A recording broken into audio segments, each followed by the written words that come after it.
এই ভিডিওরে Indian government द्वारा recent year रे लॉन्च हेइतिबा टॉप 5 स्पेस मिशन विषय देखा किछि important facts.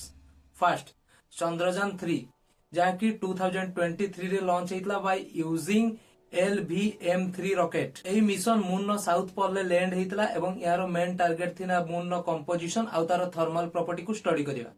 Second important mission होछि आदित्य L1 जोटा कि 2023 रे लॉन्च हेइतला by using PSLV C57 rocket.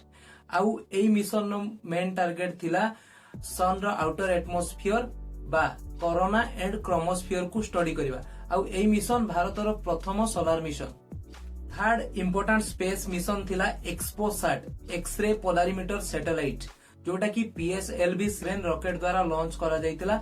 आउ एई मिशन नो मुख्य टारगेट थिला एक्स रे रो पोलराइजेशन को स्टडी करिवा।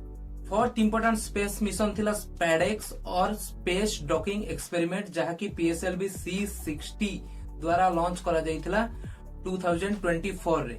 आउ एई मिशन नो मेन टारगेट थिला डॉकिंग को टेस्ट करिवा। डॉकिंग मीन्स जते बेले स्पेस रे गोटे स्पेसक्राफ्ट आ गोटे स्पेसक्राफ्ट संगे कनेक्ट करे for the transfer of screw और सैंपल।